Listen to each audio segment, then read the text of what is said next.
तपाईलाई technical analysis भनेर नाम सुन्ने बित्तिकै ओहो कति गाह्रो छ यो त नाममै टेक्निक भनेको छ दिमाग खराब हुन्छ होला सिक्दाखेरि जस्तो लाग्छ होला तर तपाई गलत हुनुहुन्छ एज द नेम सेज यो एउटा टेक्निकल चीज हो तर साथसाथै यो एउटा स्किल पनि हो र we all know that any skill can be learn र तपाईलाई यदि सिक्ने इच्छा छ भने यो त्यति धेरै गाह्रो पनि छैन जति तपाईलाई लागिरहेको छ चाहे मेरो भिडियो होस् वा अरु कुनै रिसोर्सेस युज गरेर तपाई टेक्निकल एनालिसिस सिक्दै हुनुहुन्छ भनेदेखि अलिकति कन्सन्ट्रेसन चाहिँ तपाईको बढी चाहिन्छ र ध्यान दिएर पेशेन्ट भएर बिस्तारै सुन्नु भयो भनेदेखि यो मजाले बुझिन्छ टेक्निकल चीज नै भए पनि एज सिम्पल एज पोसिबल बनाएर तपाईहरुलाई म सिकाउन कोसिस गरिरहेको छु सकेसम्म धेरै चार्टहरु युज गरेर थुप्रो एक्जाम्पलहरु दिएर म तपाईहरुलाई एकदम डिटेलमा सिकाउन ट्राई गर्छु ताकि हरेक व्यक्ति चाहे तपाई स्टुडेन्ट हुनुहुन्छ कुनै जब गर्दै हुनुहुन्छ हाउसवाइफ हुनुहुन्छ विदेशमा बस्नु भएको भ्युअर हुनुहुन्छ कुनै बिजनेस व्यापार व्यवसाय गरिरहनु भएको छ अथवा यो सबै बाहेक अरु नै केही चीजमा इन्भल्भ हुनुहुन्छ भने पनि बिगिनर देखि एडभान्स हरेक टाइपको मान्छेले बुझ्ने गरेर म भिडियोमा सिकाउँछु यो च्यानलको मेन एम भनेकै टेक्निकल एनालिसिसलाई सिम्पल पारेर तपाईहरुलाई बुझाउनु नै हो ताकि हरेक भिडियो जब तपाई हेर्नुहुन्छ र सिक्नुहुन्छ त्यसपछि चार्टमा गएर त्यो चीज आफैले आइडेन्टिफाई गर्न आफैले युज गर्न सक्नुहुन्छ त्यसैले म यति सिम्प्लिसिटी दिइराको छु भनेदेखि अलिकति पेशेन्स अलिकति कन्सन्ट्रेसन तपाई पनि आफ्नो बढाउनु होला ल आजको भिडियोमा चाहिँ हामी एउटा सिम्पल चीज हो तर त्यसलाई युज गर्न जाने भने त्यो मोस्ट भ्यालुएबल पनि प्रुभ हुन सक्छ गाइज आजको भिडियोमा म तपाईहरुलाई ट्रेन्ड लाइन ड्र गर्न सिकाउँदै छु टेक्निकल एनालिसिसमा यसको धेरै फाइदाहरु छ यसको बेनिफिट्स र युजेस हामी भिडियोको एन्डमा डिस्कस गरौँला अहिलेलाई चाहिँ हामी सिधै फिगर र चार्टको थ्रुबाट यो सिक्न नै जाउँ है ट्रेन्ड लाइन ड्र गर्नको लागि सबैभन्दा पहिला त मार्केट ट्रेन्डिङ हुनु पर्यो कि त अप ट्रेन्डमा गइरहेको हुनु पर्यो कि त डाउन ट्रेन्डमा गइरहेको हुनु पर्यो यो फिगरमा हामीले देख्न सक्छौं कि मार्केट अप ट्रेन्डमा गइरहेको छ ट्रेन्ड लाइन ड्र गर्नको लागि एटलिस्ट दुईवटा पोइन्ट हामीलाई चाहिन्छ अप ट्रेन्डमा हामीलाई थाहा नै छ कि प्राइसले higher high higher low higher high higher low बनाउँदै माथि गइरहेको हुन्छ सो इन दिस फिगर जब प्राइस यहाँबाट तल आएर यो लो पोइन्टमा पुगेको छ र यहाँबाट बाउन्स हुन थाल्छ नि यो हुने बित्तिकै हामीले यो लो पोइन्ट पायौं र यो लो पोइन्ट र यो लो पोइन्ट दुईटा लो पोइन्टलाई जोइन गरेर हामीले ट्रेन्ड लाइन बनाउने हो लेट मी शो यु जस्तै यहाँबाट मैले यसरी ड्र गरे र यो पोइन्ट पनि टच हुने गरेर एउटा ट्रेन्ड लाइन ड्र गरे and this is a tentative trend line tentative trend line मतलब यो ट्रेन्ड लाइन अझै पनि भ्यालिड भएको छैन भ्यालिड हुनको लागि के हुनुपर्छ यो ट्रेन्ड लाइनलाई अझै हामीले फर्दर ड्र गर्यौं भनेदेखि जब थर्ड टाइम प्राइस तल जान्छ नि तल जाँदाखेरि यो करेक्सनमा यही ट्रेन्ड लाइनमा नै ठोकेर फेरि प्राइस माथिको डाइरेक्सनमा बाउन्स हुन्छ नि तब यो भ्यालिड ट्रेन्ड लाइन बन्छ यस्तो भ्यालिड ट्रेन्ड लाइन चाहिँ ट्रेडर्सहरुलाई एन्ट्री एक्जिट गर्नको लागि एउटा एकदम इम्पोर्टेन्ट रिजन हुन्छ र यो हायर पोइन्टबाट जब प्राइस तल झर्छ यो ट्रेन्ड लाइनमा ठोकेर बाउन्स भयो भनेदेखि त अप ट्रेन्ड कन्टिन्यू नै भयो तर हैन यहाँबाट माथि गएन यहाँबाट प्राइस तलै झर्यो भनेदेखि चाहिँ ट्रेन्ड लाइन ब्रेक भयो है अब सो एउटा ट्रेन्ड चेन्ज हुन लागेको छ भनेर अर्ली सिग्नल दिन्छ हामीलाई ट्रेन्ड लाइनले एकचोटी डाउन ट्रेन्डको फिगरमा पनि ट्रेन्ड लाइन ड्र गर्न सिकौं and then will move to the charts okay यो फिगर चाहिँ डाउन ट्रेन्डको हो यसमा चाहिँ प्राइस तलको डाइरेक्सनमा मुभ भइरहेको छ अब डाउन ट्रेन्डमा ट्रेन्ड लाइन ड्र गर्नको लागि अप ट्रेन्ड भन्दा ठ्याक्क अपोजिट हुन्छ अप ट्रेन्डमा हामीले जसरी दुईटा लोअर पोइन्टलाई जोइन गरेर ट्रेन्ड लाइन बनाएको थियौं डाउन ट्रेन्डमा चाहिँ दुईटा हायर स्विङ्सलाई जोइन गरेर हामी ट्रेन्ड लाइन ड्र गर्छौं यो दुईटा लोअर हाई बनिसकेपछि हामी ट्रेन्ड लाइन ड्र गर्न सक्छौं सिम्पल छ एउटा लाइन ड्र गर्दिने हो जुनले चाहिँ यो दुईटा पोइन्टलाई टच गर्छ so we have our trend line यो चाहिँ टेन्टेटिभ ट्रेन्ड लाइन भयो थर्ड टाइम यो करेक्टिभ मुभ आउँछ यो करेक्टिभ मुभ चाहिँ ठ्याक्कै हाम्रो ट्रेन्ड लाइनलाई टच गरेर फेरि तल जान थाल्यो भनेदेखि then this is a valid trend line हामी देख्न सक्छौं प्राइस हरेकचोटी यही ट्रेन्ड लाइनबाट तल गइरहेको छ मतलब यो ट्रेन्ड लाइन चाहिँ एउटा रेजिस्टेन्सको पनि काम गरिरहेको छ सो यस्तो ट्रेन्ड लाइन चाहिँ ट्रेडर्सहरुको लागि भ्यालुएबल हुन्छ किन डाउन ट्रेन्ड अझै पनि कन्टिन्यू नै भइरहेको छ है भनेर ट्रेडर्सले थाहा भयो नि त र ट्रेन्ड थाहा भइसकेपछि आफ्नो ट्रेडिङमा नेक्स्ट मुभ के हुन्छ एन्ट्री एक्जिट होल्ड त्यो डिसिजन चाहिँ हामीले लिन सक्छौं र यस्तो तीनचोटी प्राइस यही रिजनबाट बाउन्स भइसकेपछि चाहिँ देयर इज हाई चान्स कि फोर्थ टाइम पनि यो रिजनलाई प्राइसले पार गर्न सक्दैन यहीबाट तल प्राइस गयो भनेदेखि त यो डाउन ट्रेन्ड कन्टिन्यू नै भयो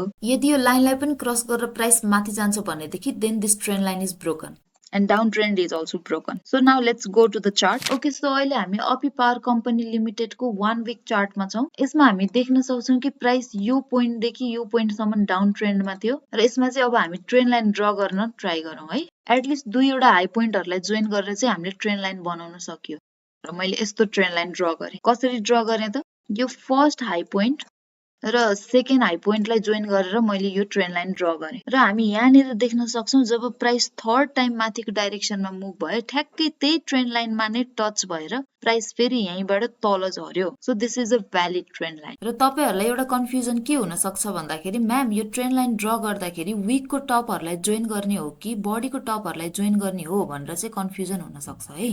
त्यसरी कन्फ्युज हुनु परेन, त्यसको लागि एकदम हार्ड एन्ड फास्ट रुल केही पनि छैन। हामीहरु सिचुएसन हेरिकन कहिले विकलाई टच गर्छौं, कहिले बडीको एन्डलाई टच गर्छौं, जस त्यो बडी चाहिँ ट्रेन्ड लाइन भित्र नै हुनु पर्यो। यदि यो बडीको क्लोजिङ ट्रेन्ड लाइन भन्दा पनि बाहिर भयो भनेदेखि त ट्रेन्ड लाइन नै ब्रेक भयो नि त हैन। तर विक बाहिर गएर चाहिँ केही फरक पर्दैन। त्यसैले त्यो हिसाबले चाहिँ हामी ट्रेन्ड लाइन ड्र गर्न सकिन्छ। अब यहाँनिर चाहिँ ट्रेन्ड लाइन भन्दा बाहिर एउटा बडी गइसक्यो र यो बडीले ट्रेन्ड लाइन बाहिर क्लोज पनि गरेको छ है। विक मात्र गएर फेरि तल झरेको भएदेखि चाहिँ ब्रेकआउट भन्नु मिल्थेन, तर बडी बाहिर गएर क्लोजै भइसकेको हुनाले चाहिँ यो ट्रेन्ड लाइन चाहिँ यहाँनिर ब्रेक भएको छ। ल यो चाहिँ सोल्टी होटल लिमिटेडको 1 डे को चार्ट हो। यो अप ट्रेन्डमा छ प्राइस हामीले देखिरहेको छौं। यसमा ट्रेन्ड लाइन ड्र गर्नु पर्दाखेरि चाहिँ मैले यो लो लाई र यो लो लाई जोइन गरेर एउटा ट्रेन्ड लाइन ड्र गरेँ यसरी।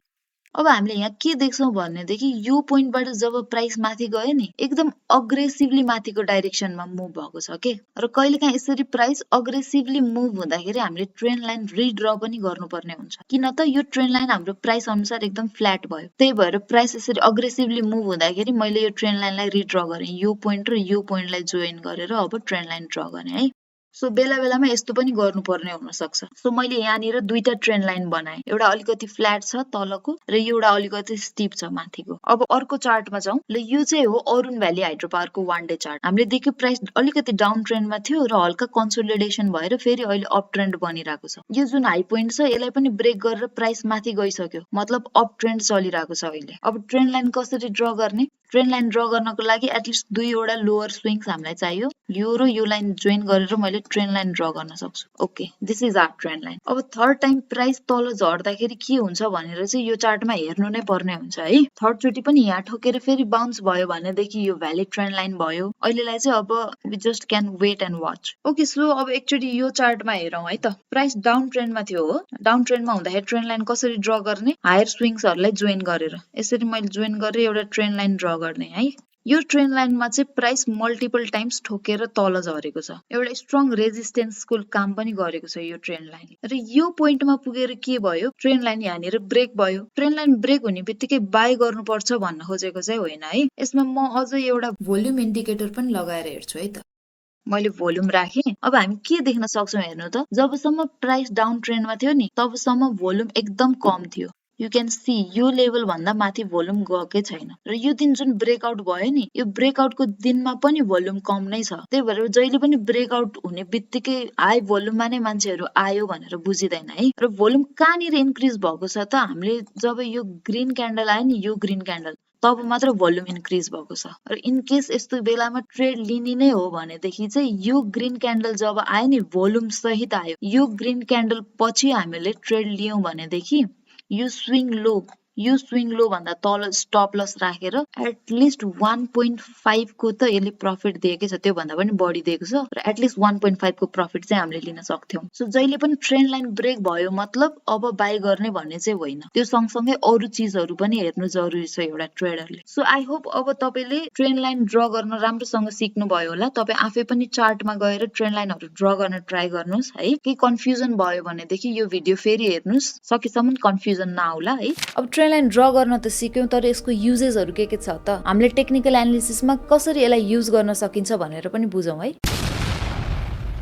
ट्रेन्ड लाइनको एउटा one of the most important benefit के हुन्छ भनेदेखि ट्रेन्ड लाइन जब ब्रेक हुन्छ तब हामीले अर्ली सिग्नल पाउँछौं कि अब चाहिँ ट्रेन्ड चेन्ज हुन लागेको छ भनेर। अर्को कुरा ट्रेडिङमा के भनिन्छ भने ट्रेन्ड इज ए फ्रेन्ड। जुन ट्रेन्डमा मार्केट गइरहेको छ त्यही ट्रेन्डमा त्यही डाइरेक्सनमा नै हामीले ट्रेड गर्न सक्यौं भनेदेखि त्यो एकदम सेफ प्ले हुन्छ। र ट्रेन्ड लाइन ड्र गर्न जान्यौं भनेदेखि हामीले ट्रेन्डिङ मार्केटमा स्ट्र्याटेजिजहरु बनाउन सकिन्छ। त्यो स्ट्र्याटेजिजहरु ट्रेन्डिङ मार्केटमा छुट्टै, नन ट्रेन्डिङ मार्केटमा छुट्टै बनाउनु पर्ने हुन्छ। र कहिलेकाहीँ त ट्रेड नलिकन जग्गामा चुप्प लाएर बस्नुपर्ने पनि सिचुएसन हुन्छ। ट्रेडर भन्दैमा जहिले पनि ट्रेड लिनै पर्छ भन्ने छैन नि हैन। अर्को भनेको चार्ट प्याटर्न्सहरू हुन्छ जस्तै फ्ल्याग, पेनान्ट, वेज, ट्रायंगल हैन। यिनीहरू आइडेन्टिफाई गरेर ड्र गर्दाखेरि पनि तपाईले ट्रेन्ड लाइन सिक्नु भएको छ भनेदेखि त्यसमा धेरै हेल्प हुन्छ। हामी बिस्तारै सिक्दै जान्छौं नि है त्यो सबै चीजहरू पनि। सो आजको लागि ट्रेन्ड लाइनको बारेमा यति नै थियो। केही चीज बुझ्नु भएको छैन भनेदेखि तल कमेन्ट सेक्सनमा भन्न सक्नुहुन्छ है। सकेसम्म त सिम्पल पारेरै बुझाएको छु। Thank you so much for watching Trading Talks Nepal. I will see you guys in the next video. By.